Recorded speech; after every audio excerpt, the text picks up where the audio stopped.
Random Acts of Kindness, Part 1 by Elizabeth Adams. 1.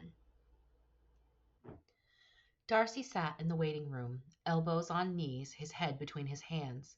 How had this happened? Just this morning he had been in Manhattan, happily going about his life, at least semi-happily. Then, as he left the office that night, he got a call from his sister. At least it was from her phone. He'd answer it with his typical, "Hello, my Georgie," only to hear a businesslike voice he didn't recognize.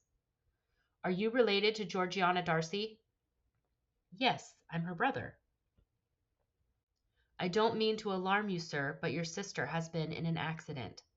Can you tell me her blood type and whether she has any allergies?" Darcy immediately shifted into parent mode. "She's A positive and has no known allergies. We know penicillin is fine. What happened?" He knew it had to be bad, otherwise she would have called him herself. "Your sister was in a multi-vehicle accident. She was rendered unconscious at the scene. I would advise you to come to the hospital, sir." "Which hospital?" "Vanderbilt University Medical Center." Oh, God. She was still in Nashville visiting a friend for the summer. "I'm in New York now. I'll catch the first flight out. Is she critical?" "I can't give you that information over the phone, sir." "Our parents are dead. I've been her legal guardian for the last 10 years. Can you give me the information now?" His voice was rising as he burst into his apartment and started throwing clothes into a bag. "I'm sorry to worry you, sir. All I can tell you is that she is being prepped for surgery as we speak. I highly advise you to get here as soon as possible. If you come directly from the airport, the hospital concierge can assist you with accommodations." As if he cared about where he would stay! He ended the call and was immediately on the phone to his assistant. "Maggie, listen, I need a flight booked to Nashville right away. Anything you can get. I need to be there tonight." As soon as he landed in the muggy southern air, he grabbed the first cab he could find and practically ran into the hospital. And now here he was at 2 o'clock in the morning in a small hospital wing waiting room reserved for families of patients in surgery. "Mr. Darcy?" "Yes, that's me." He stood shakily. "I'm Dr. Marshall. Your sister is doing well so far, but there were internal injuries. We've been able to stop the bleeding, and we're setting her arm now. Someone will be out soon to give you another update." "Can you tell me what happened? All I know is there was a car accident." "There was a drunk driver. He ran a red light and hit your sister's car on the driver's side. She was very lucky to—" "Dr. Marshall," a nurse interrupted them, and he waved the doctor off, taking a deep breath to calm himself. He looked around the waiting room for the first time since his arrival an hour ago. There was only one other person, a young woman with dark curly hair, early 20s if he had to guess. She looked worried. Of course, who isn't worried in a hospital waiting room at 2:30 in the morning? As he looked her way, he saw a young doctor in blue scrubs walk up to her and begin speaking quietly. A plethora of emotions crossed her face. First, she was shocked, then angry, then sad, and almost proud? What was that about? He shook off his silly imaginings and picked up a magazine, only to look back up when the woman said loudly, "Who is drunk at 7:30 on a Tuesday? The idiot!" With a sudden dread, he realized she must be the family of the drunk driver. She didn't look old enough to be married. Maybe it was her brother. Then again, this was Tennessee. Maybe she got married at 16 and had 4 kids already. He told Georgiana he didn't like the idea of her spending the entire summer in a new city without him. And he'd heard stories about the South. They were country and backward and married their cousins. Her friend Amanda was from there and was going home for the summer, and Georgie had begged to come along. Supposedly, they were going to try and book their little band into a few local venues. Wasn't Nashville the home of country music? Georgie's band played a mix of folk and jazz. How are they going to get gigs? He knew that for a band just starting out, it sounded like a competitive place to be. She had begged and begged until he relented. but only after speaking several times with Amanda's father and arranging a rental car for her for the 2 months she would be there. And now look what had happened. She was in a hospital with serious injuries after driving in this hick town full of drunks. And he was forced to share the waiting room with the family of the idiot who hit his baby sister. It was intolerable. After another hour, Darcy couldn't take it anymore. He stood and began pacing back and forth, one hand on his hip, the other on the back of his neck, chafing his skin till it was nearly raw. "Don't worry, I'm sure it'll be okay. The doctors here are really good." He looked to the voice that had spoken to him. It was the dark-haired girl. She looked up at him sweetly, a small smile on her face. In another time he might have found her pretty, but as it was, he could barely focus on her face.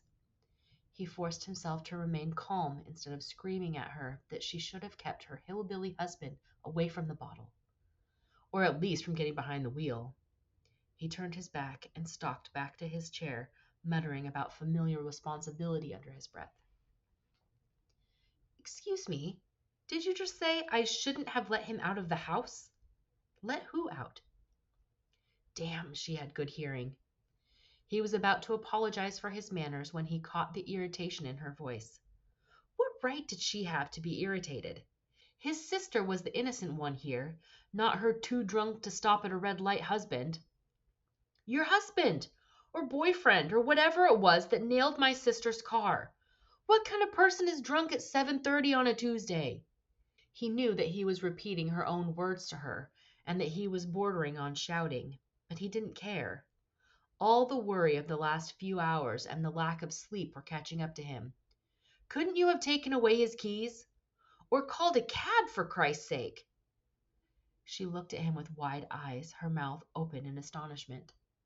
No one must have ever made her face up to her responsibilities before, he thought. She stood and looked like she was about to reply when a young doctor came out and interrupted them. "Miss Bennet, can you come with me, please?" She silently gathered her purse and the book she'd been reading and followed the man out of the room. 10 minutes later, Dr. Marshall entered. "Mr. Darcy, your sister is out of surgery and is stable. We need to keep her for a few days of observation to make sure there is no more bleeding and that we haven't missed anything. Neuro will check her when she wakes up to make sure there's no lasting damage from the concussion. She's going to be in a lot of pain for some time, and her arm will be in a cast for the next 6 weeks at least, but she'll pull through." "Thank you, doctor. Can I see her?" "I'll take you to her now." He gathered his overnight bag and followed the tall woman into a long hallway. "Your sister was very lucky, Mr. Darcy." "Yes, I suppose people don't often survive these accidents." "Well, that's true enough, but that's not what I meant. When your sister's car was hit, she wasn't the only one. There were two others involved besides the drunk driver. One was barely hit just behind the back tire and spun into a ditch. He's fine and is the one that called the ambulance. Your sister's car received the brunt of the impact, but she was pushed into the car in the lane next to her. The car was completely totaled, and the driver of that vehicle has sustained some injuries and is here tonight. She's one of our own, a third-year pediatric resident. She climbed out of her car and found your sister. Miss Darcy was unconscious and bleeding heavily from a shard of metal in her abdomen. Dr. Bennet wrapped her up to keep her warm and kept pressure on the wound to stop the bleeding. She didn't move until the ambulance arrived, and then rode with your sister to the hospital. If it wasn't for her, Miss Darcy likely would have bled out at the scene." He stopped walking in the overly bright hallway and looked at her with wide eyes. He'd known it was bad, but no one had mentioned any shards of metal before now. He suddenly felt lightheaded. "Mr. Darcy, are you all right? Do you need to sit down?" asked the nurse in a concerned voice. "No, I'm fine. I'm just tired and a little shocked, that's all." "This Dr. Bennet, is she all right?" he asked. "She's going to be fine, but she'll need to be here for a few days as well," the nurse answered simply, as if this happened every day. "I'd like to see her, to thank her if that's possible." he said, his voice strained. I can let her know, and perhaps she'll be up for visitors tomorrow. Her room is right over there. He looked to his right and saw the dark-haired woman he'd yelled at earlier walking out of the room Dr. Marshall had indicated. Dr. Bennet's room. He quickly searched his mind and recalled the young doctor calling her Miss Bennet in the waiting room. Shit! She was the sister of the woman who saved his sister's life, and he'd yelled at her and told her to take the keys away from their drunk husband. He was utterly mortified and stood there another moment, staring at her, willing her to understand he hadn't meant it, at least not for her ears. She watched him as well until Dr. Marshall called his name, and he continued down the hall into the ICU. She stopped in front of a large square room, the entire outer wall, one large window, facing the circular nurses' station. Inside, his sister lay in a bed, a gray hospital gown over her shoulders, and tubes sticking out all over the place. He took in the IV next to her bed, running into her arm, the little blue wire attached to her finger that ran up to another ominous-looking machine that beeped in time with her heartbeat. She was covered by a blanket, but he knew her midriff would be bandaged and bruised. Her left arm was in a cast below the elbow, and her left leg was elevated and bandaged, but didn't appear to be broken. At least it wasn't covered in plaster. He walked to her side slowly and gingerly touched her right hand, which seemed to be the only unbruised part of her. Her leg was swollen around the bandage and beginning to turn purple, and her face was bruised and puffy, her eyes black from the impact of the airbag. She had tiny cuts and scrapes over every inch of skin he could see, and her lower lip was cracked with a large split in the middle and what appeared to be a stitch in it. God, how bad did you have to be hurt to get a stitch in your lip? He shuddered and sat down next to her, whispering that everything would be all right and that he was here now. He would take care of her. When he was little and got hurt or was frightened or something, his mother would hold him and say, "It's all right, Mommy's here now." After she died, when Georgie was 8, he'd started doing the same with his sister. When the neighborhood boys chased her down the street on their bikes and she ran into his arms crying, he'd said, "It's all right, Will's here now." And 3 years later, when their father died, and she had cried and cried for what seemed like weeks, he'd said, "It's all right, Will's here now." And when her loser boyfriend broke up with her at senior prom and left her without a ride home, he'd picked her up and held her in his arms, swaying gently and saying, "It's all right, Will's here now." So now it seemed the only natural thing to do. He stroked her hand gently and said as softly as he could, "It's all right. Will's here now. It's going to be all right, Georgie." He sat with her for almost an hour until a nurse came in and asked him to step out. She needed to check the bandages and change the IV bags. She said his sister would sleep through the night and well into the next day, probably until late afternoon, so he should go home and get some rest.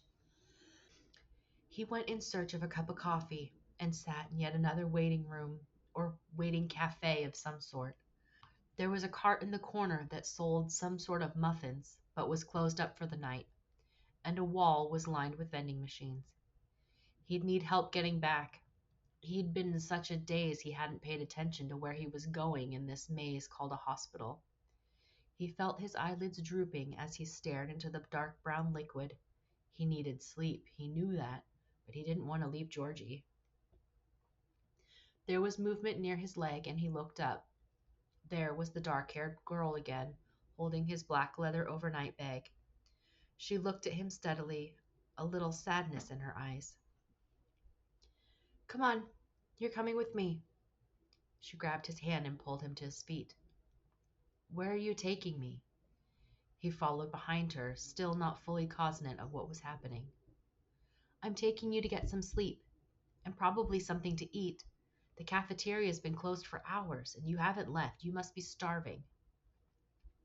For the first time, he noticed he was hungry, and that she was leading him outside into a parking garage. "You don't have a hotel yet, do you?" A hotel? He had no idea. His assistant had probably booked something, but he hadn't checked his messages. No, not yet, he mumbled. Don't bother. I'm taking you home with me. She threw his bag into the trunk of a smallish silver sedan and motioned for him to get in. He obeyed and leaned his head back against the seat. Who knew car seats could be so comfortable? The dark-haired girl drove silently for a little over 5 minutes, or so he thought, since he was drifting in and out of sleep the entire time, then pulled into a narrow drive.